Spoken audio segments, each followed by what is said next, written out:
7월 18일 월요일, 행복을 도둑맞는 습관. 스웨덴에서 행복한 삶에 대해 연구하는 헬릭 에드베리는 요즘 사람들은 스스로 불행의 씨앗을 뿌려놓고 항상 남 탓으로 돌린다고 주장합니다. 다음은 에드베리가 말하는 행복을 도둑맞는 7가지의 습관과 대처법입니다. 첫 번째, 험담을 하는 사람. 나쁜 뉴스만을 전하는 매체는 멀리하라.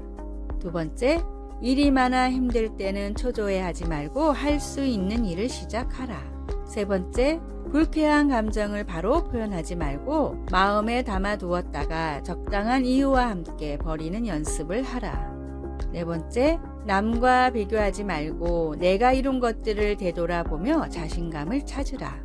다섯 번째, 열정이라는 핑계로 자신을 들볶지 말고 충분히 쉴 수 있는 여유를 삶에 넣으라. 여섯 번째, 똑같은 패턴의 삶에 안주하지 말고 작은 시도라도 하며 꾸준히 새로움을 경험하라. 일곱 번째, 별것도 아닌 일을 크게 부풀려 걱정하지 말고 걱정의 늪에서 빠져나올 수 있는 명언이나 문구를 적어 놓으라.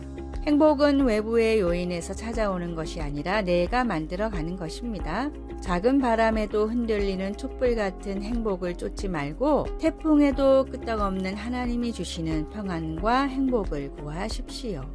오늘의 말씀, 찬송하리로다 하나님 곧 우리 주 예수 그리스도의 아버지께서 그리스도 안에서 하늘에 속한 모든 신령한 복을 우리에게 주시되. 에베소서 1장 3절. 오늘의 찬송 410장 내 맘에 한 노래 있어. 오늘의 만나, 예수님과 함께 모든 것을 주신 하나님의 축복을 놓치지 않게 하소서. 일상에 충만한 하나님의 축복을 누리며 진정한 행복을 깨달읍시다.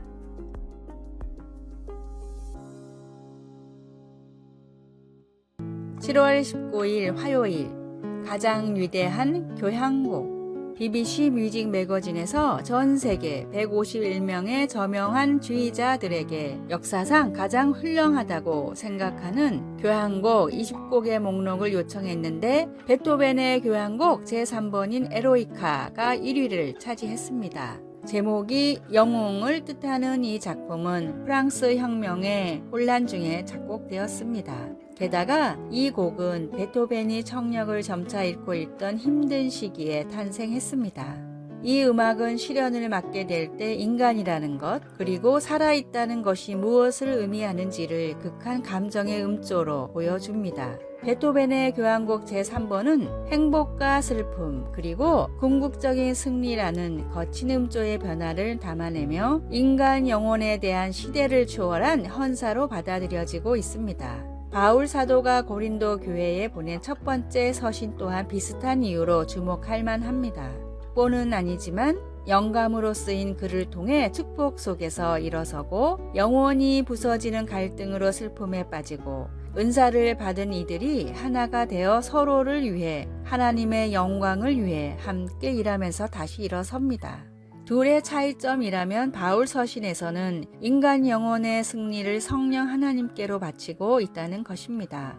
바울은 우리에게 이루 말할 수 없는 그리스도의 사랑을 다 같이 경험할 것을 강력히 권하면서 하나님 아버지께서 우리를 함께 부르시고 성자 예수님이 인도하시고 성령께서 감동케 하신다는 것을 우리로 깨닫도록 도와줍니다. 말씀, 우리가 유대인이나 헬라인이나 종이나 자유인이나 다 한 성령으로 세례를 받아 한 몸이 되었고 또 다 한 성령을 마시게 하였느니라. 고린도전서 12장 13절. 찬송 475장 인류는 하나 되게. 기도, 성자 예수님을 바라보고 성령님을 의지하며 하나님께서 나같이 소음을 만드는 자와 함께 무엇을 하실 수 있는지를 점점 알아가면서 제가 다른 사람들과 무엇을 함께 할 수 있는지를 보게 해 주소서. 아멘.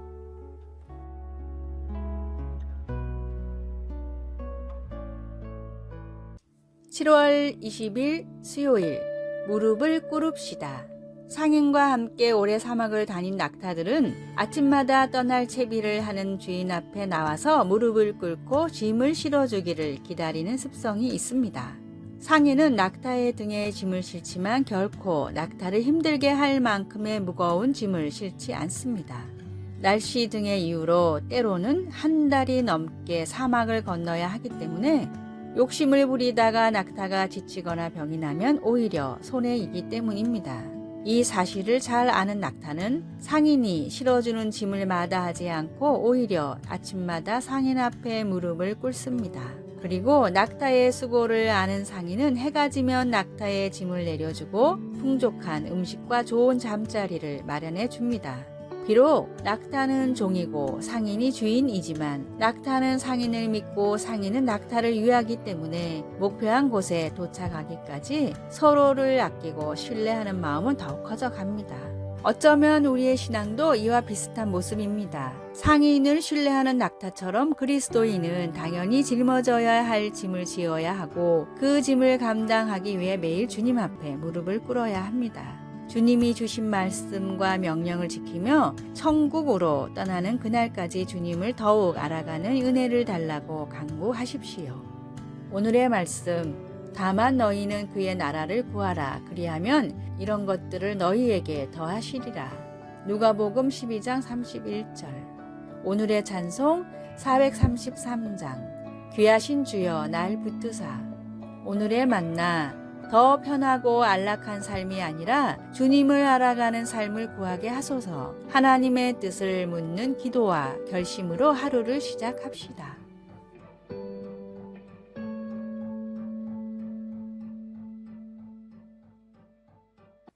(7월 21일) 목요일, 우리를 안고 가시는 하나님.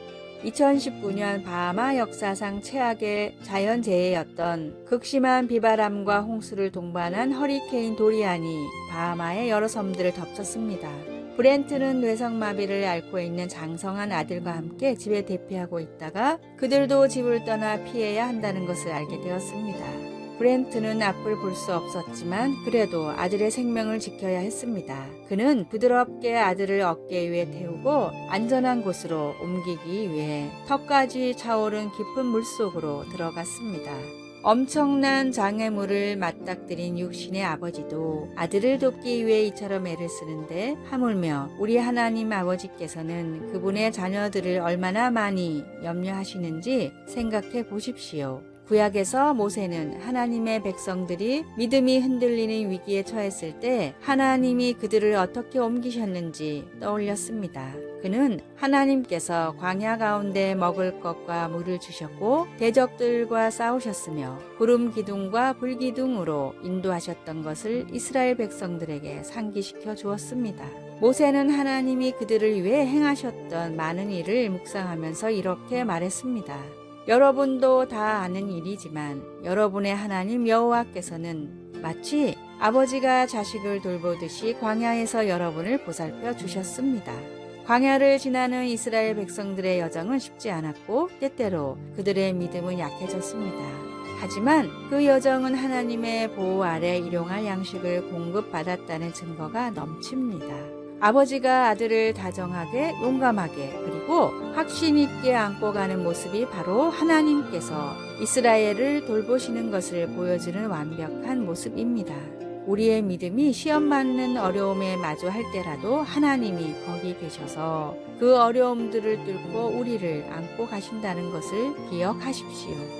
말씀, 사람이 자기의 아들을 안는 것 같이 너희의 하나님 여호와께서 너희가 걸어온 길에서 너희를 안으사 이곳까지 이르게 하셨느니라 하나. 신명기 1장 31절. 찬송 406장 고난 내 영혼 편히 쉴 곳과.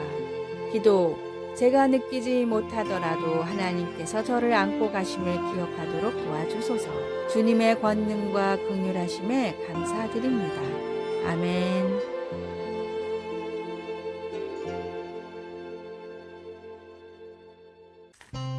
7월 22일 금요일, 저의 마음은 그 어떤 벌을 받은 것보다 무거웠습니다.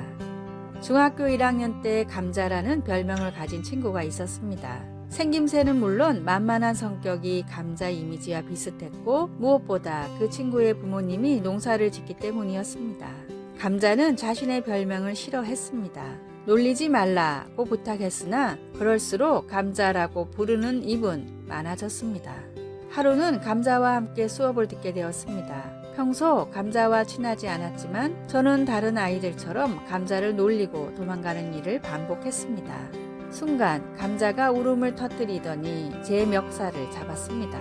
저를 비롯한 아이들은 당황했고 이 일은 금세 담임 선생님 귀에 들어갔습니다. 감자를 놀려서 미안한 마음, 담임 선생님께서 모범생인 제게 실망할까봐 불안한 마음, 아이들 앞에서 멱살 잡혔다는 창피한 마음이 수업 내내 저를 감쌌습니다.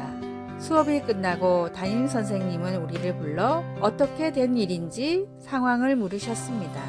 그때 저는 평생 후회할 말을 내뱉고 말았습니다. 저만 그런 것이 아니에요. 다들 감자라고 부르는데 괜히 얘가 최악의 변명이었습니다. 그런데 이어진 감자의 말이 놀라웠습니다.